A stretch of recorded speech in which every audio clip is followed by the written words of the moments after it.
Boa tarde a todos, sejam bem-vindos a mais um vídeo da Valorama. Hoje, segunda-feira de 19 de dezembro de 2022. Vamos falar um pouco de algumas curiosidades. Um dia sem muitas informações no calendário econômico, mas temos algumas informações aqui de bastante relevância para o investidor.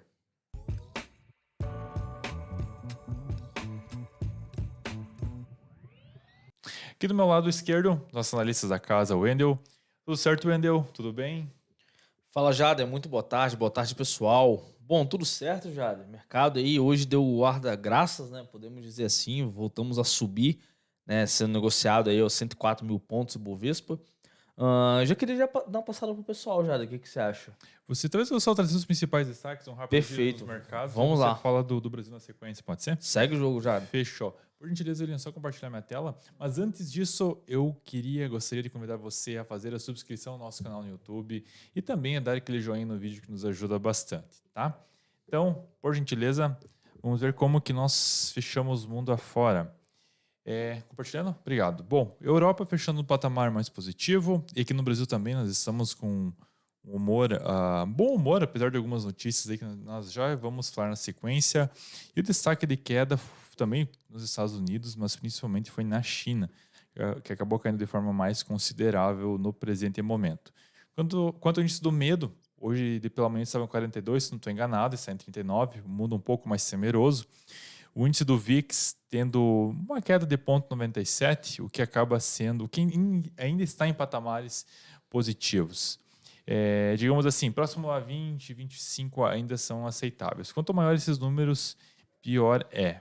O DXY ele está em 0,15 de queda, o dólar a nível global, então o que acaba sendo positivo para nós aqui no Brasil. Quanto ao petróleo Brent, estou até me fazendo um trava-língua aqui de forma automática, está em US$ 80 o barril, subindo 1,30% na presente data. Quanto ao calendário econômico, nós tivemos algumas poucas informações, o clima de negócios na Alemanha que vieram um pouco melhor que o esperado, mas com certeza no dia de amanhã vai ser um dia com algumas informações relacionadas à inflação de preços ao produtor na Alemanha, que está num patamar extremamente alto, ainda mantém patamares de 2 dígitos, o que não é saudável para a economia de lá. Vamos ver qual que virá o resultado, obviamente, e também alguns indicadores relacionados à construção civil nos Estados Unidos, as novas permissões de residências. Então, aqui também é outra métrica, outra informação que é de bastante relevância para eles. Aqui no Brasil, nós tivemos algumas informações hoje relacionadas ao Gilmar Mendes, que ele excluiu o Bolsa Família do teto de gastos e já está querendo interferir na PEC, a PEC da transição. Então, significa que é mais um gasto que nós teremos aí. Esse foi um dos principais destaques que nós tivemos hoje no dia, juntamente com a greve do, da, da- dos comissários de bordo, né? Não se diz mais aeromoço ou aeromoça, então se diz comissários. Então, pilotos e comissários eles estão em greves, realizando em greves pelo país. Então, o que acaba sendo de forma maléfica, impacta de forma negativa as empresas do setor. Também tivemos o Boletim Focus hoje, sem maiores. ah, sem grandes informações de destaque, talvez a maior informação de destaque seja relacionada ao PIB, que é para ter uma queda, inclusive, dos atuais 3,05 para fechar o ano 2022, para uma queda de 0,69 para 2023. A projeção não está muito positiva na economia. E quando nós falamos de economia, até para finalizar aqui, tem algumas informações que foram conseguidas hoje, não sei se é de coincidência ou não, mas alguns gráficos se relatam a expectativa do mercado para os Estados Unidos no próximo ano. Aqui, para 2023, é uma expectativa do Morgan Stanley, vendo que há um declínio nos ganhos, ou um declínio no mercado acionário pro próximo, para 2023. Então, no pior dos cenários, o S&P pode bater 3 mil pontos. Uma visão bem pessimista, e juntamente aqui também, quais que são os investimentos que os investidores estão visando no próximo ano. Entre eles, os que são em maior destaque ou em maior evidência são os títulos do governo, seguido de ações. Eu achei um pouco até estranho, porque normalmente é uma correlação, quando um sobe, o outro desce, mas pelo que nós percebemos aqui, o mercado ele está um tanto otimista quanto a melhor performance dos títulos do governo para o próximo ano. Eu não duvido, porque se nós tivermos um corte de juros, nós podemos sim verificar um interesse maior por parte da população, dos investidores, em talvez ter alguma renda fixa, alguma coisa atrelada a isso. Também tivemos aqui a expectativa da economia norte-americana no mercado, obviamente, no mercado norte-americano para o próximo ano também está negativo, então pode se tornar pior para o próximo ano.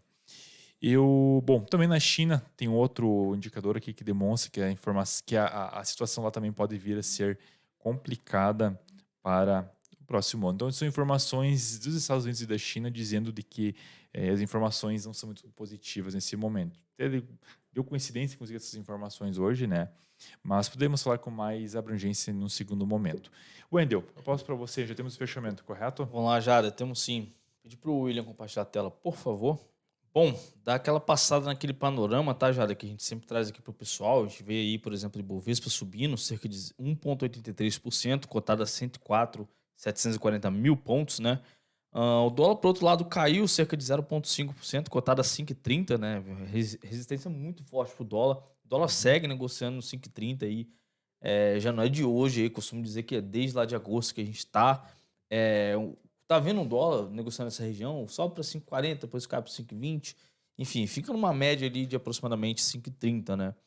A gente teve também um dia negativo para os juros futuros aqui no Brasil, né? Juros de 2026 aí caiu 0,36, 2025 caiu 0,62, 2024 caiu 0,39%. Lá fora também tivemos aí os principais índices americanos caindo, Dow Jones, S&P e Nasdaq. Nasdaq caiu um pouco a mais aí, caiu 1,49%. As maiores altas a gente teve aí algumas do setor de varejo, né? Bastante interessante. Via Varejo subiu 16,23%, a Americana subiu 12,65%, a Magalu subiu 10,13%. Né? Algumas ações aí do setor de varejo, visando aí talvez final de ano, né, Jade? Expectativas de final de ano. As ações aí voltando a subir um pouco mais aí. Eu posso ter caído bastante, principalmente esse ano. As maiores quedas a gente teve a maioria do setor de minério, né? A gente tem, por exemplo, a Uzi Minas caindo cerca de 6,12%, uma queda bem forte aí. A gente teve também CSNA caindo 2%, a GGBR4 caiu 1,39%, o minério de ferro caiu também essa madrugada aí, agora está caindo um pouco mais aí. Na verdade, tá caindo menos do que caiu mais cedo, né? A gente teve também a Suzano, caiu cerca de 5,06%, a SLC caiu 3,18% aí, a 3R caiu 3,04%, principais destaques aí negativos para hoje. Destaque de volume, tivemos a Uzi Minas, que negociou 2,6 vezes a sua média de 20 períodos, então foi uma queda forte com o volume, né? Ficar de olho aí também, que pode ser uma piora para a ação da Uzi Minas aí para os próximos pregões. Virando a página, a gente tem o IFIX que caiu cerca de 0,65%, mais uma queda do IFIX. O IFIX aí caindo bastante aí, como a gente pode observar, desde lá do início de novembro, né? Já mostrei aqui para vocês várias vezes o índice de fundos de investimento imobiliário caindo bastante após os juros futuros começarem a subir, né? Então eles estavam fazendo um movimento praticamente inverso aí, né? O juro subiu, o IFIX despencou desde lá do início de novembro.